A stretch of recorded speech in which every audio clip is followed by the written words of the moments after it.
Good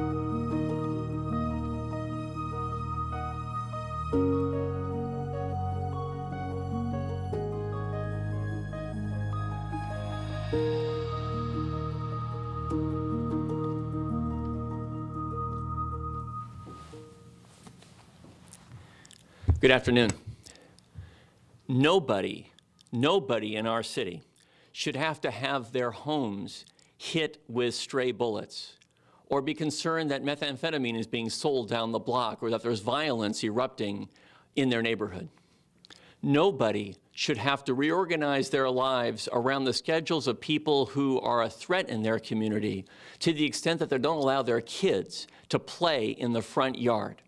But that's the reality for too many Angelenos, and we're here today to talk about steps we can take to do something about it. Because we have to confront these issues head on. There have to be solutions, and there are.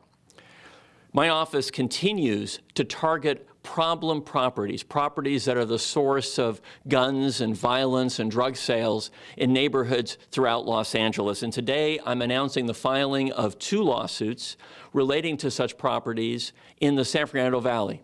One of these is in Pacoima, and the other is in Panorama City. These are lawsuits that we filed against the owners of these properties. They're alleged to be dangerous strongholds for gang members. Let me talk about these properties in turn. First, the Panorama City property is located at 14697 Plummer Street. It's an alleged epicenter of shootings and the sale of meth and guns. Search warrants have been executed at this home and have recovered methamphetamine and fentanyl and heroin and gear used to sell narcotics, as well as guns, including 2 ghost guns, one of which is an AR-15 assault rifle. LAPD has twice had to deploy significant resources to this neighborhood. They've had to use helicopters at least twice regarding this house in this neighborhood. We allege that the property is being used by a gang called Pacoima. It's alleged to be a violent criminal gang that traffics in narcotics in the San Fernando Valley. It's owned by defendant Hovo Stepanian, and after he purchased it, the home quickly gained a reputation in the neighborhood for the sale of drugs and for being a location which was dangerous and a source of potential violence. In the last 7 months, there have been 2 large-scale LAPD pursuits associated with this property. One followed a shooting, and another followed an alleged armed gang member who was fleeing through that property. We're seeking 2 things. We're seeking this house to be declared a public nuisance, and we're seeking to have all its tenants removed from that location so this neighborhood can live in peace. The other property is in Pacoima. It's located at 13285 Corcoran Street. It's allegedly a hangout for a violent gang called the Pacoima Pyrus. The home is owned by defendant. His defendant's name is Detroit Dumas. He lives there with his 2 adult sons. The sons allegedly have ties to the gang and have allowed the gang to use the home as a hub for its activity. There have been 5 documented shootings at this location, and including drive-by by rival gang members. There have been 2 people shot at this location and hospitalized, and bullets have hit the home and cars of people living in the neighborhood who have to reorganize their lives around the presence of these individuals, who have to tell their kids, you can't play in the front yard. How would anybody who's watching this feel if this were your neighborhood? That's why we brought these actions today. Now, in this case, the Pacoima property, we're seeking 2 things. We're seeking to have the home declared a public nuisance and that the 2 adult sons move out and stay at least 1,000 feet away from the property. Both of these lawsuits are part of a sustained, ongoing effort by our office to focus on neighborhood safety. And the program through which we engage in this effort, our citywide nuisance abatement program, since I've been city attorney, has filed 151 nuisance abatement actions and secured 313 injunctions associated with its work, and secured nearly $3 million in penalties associated with this work. This is important, And it's so important that we have with us our Public Safety Chair of the City Council, Monica Rodriguez, who represents the neighborhood in Panorama City where the Plummer Street House is located. She is a champion for public safety and a champion for the neighborhoods in her district, which is why I'm so pleased to have Councilmember Rodriguez join us this afternoon. Monica?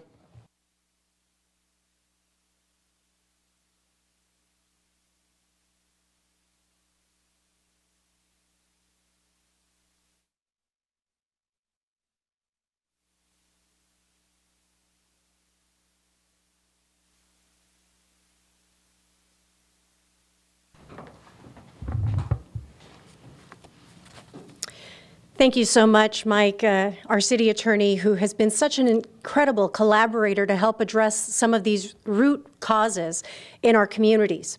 I just want to add one correction. I represent Pacoima, the Pacoima location. But let's be very clear. Communities like mine in the Northeast San Fernando Valley very often struggle with some of the responses that are necessary to help combat these types of challenges. And regardless of what zip code you live in, every neighborhood, every family deserves to feel safe in their own community. And these efforts to deploy nuisance abatement strategies to help eliminate these challenges, not just repeating, sending LAPD out to constantly address the concerns in these neighborhoods, but to help resolve them, is part of the shared responsibility that we have. And I'm so grateful for our city attorney's office for being such an incredible collaborator in this effort. This is not the first example. We've had many. And it was when I first took office back in 2017 that Mr. Feuer and his team's efforts were instrumental in helping to reach a settlement agreement with a motel location in the community of Sylmar that also was an incredible nuisance for the residents in that area. An area that had to endure a great deal of human trafficking associated with the motel location. But in this particular example, just like we have several others, the efforts to eliminate these nuisances and help create greater public safety results in our neighborhoods has been a result of the effort that have come with the collaborations with law enforcement and our city attorney's office and the neighborhood prosecutor program. And that has really enabled and provided a resource and a tool for our residents to be able to combat and address these very difficult quality of life issues, whether it's been derelict properties that have really upended the security and safety in neighborhoods, like another example that we collaborated on in Pacoima on Eustis Street, where an abandoned property became home to squatters that then had caused fire danger in that area and had, it was a fire-prone property that was basically terrorizing the neighborhood because of those that had occupied it illegally. But as a result of the collaboration with our neighborhood prosecutor and the city attorney's office, we were able to have that property torn down and eliminated that nuisance. So again, I'm very grateful for the partnership that we have to help address the root causes of what is terrorizing several neighborhoods, particularly in the Northeast San Fernando Valley. And I'm grateful that the city attorney's office has helped to deploy these resources with our neighborhood prosecutors so that together we could help address and solve and resolve the problems that we are facing, because our communities don't deserve to be terrorized by individuals who continue to inflict this harm in these neighborhoods. Families should feel safe. Many families struggle to help afford to build their first homes, and they deserve to have the safety and security of a neighborhood that respects one another.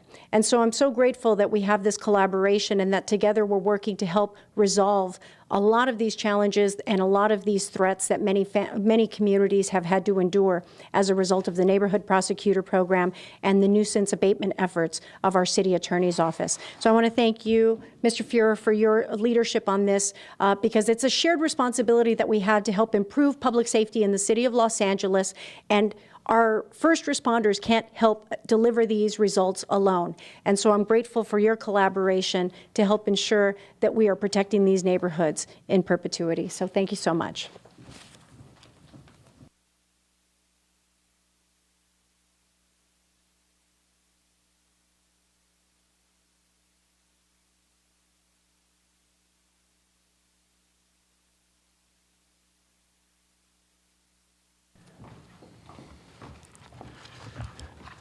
Thank you very much, Monica. And I want to underscore a point, and that's this. We've had, especially in recent months, a long overdue and really important conversation in our city about equity.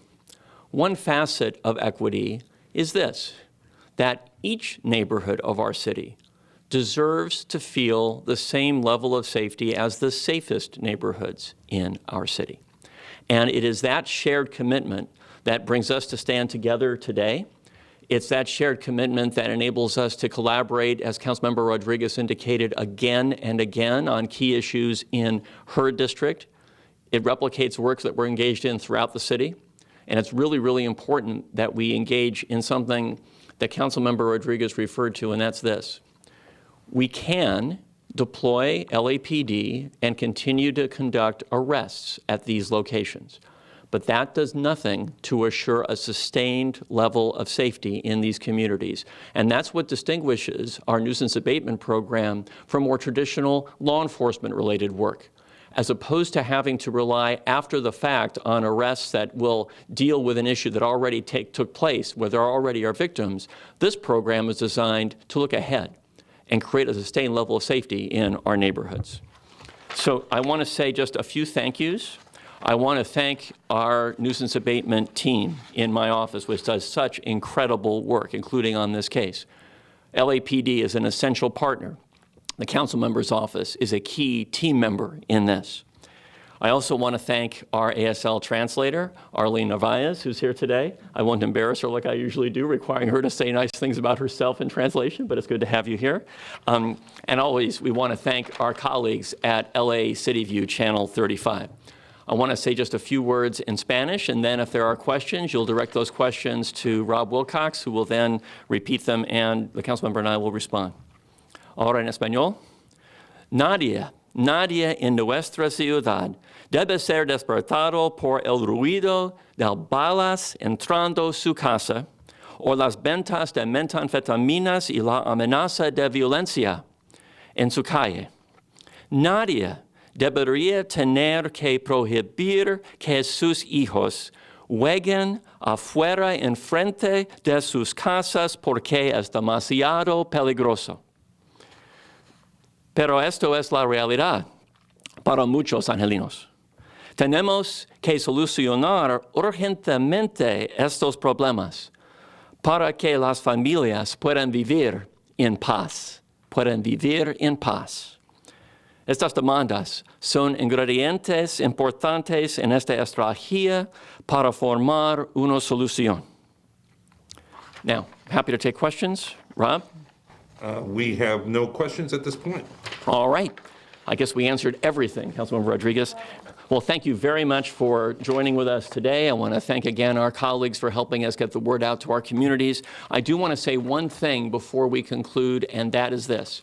If there are members of our community who want to report a problem property in their neighborhood, you can do so anonymously online or by calling our office at 213-978-8340,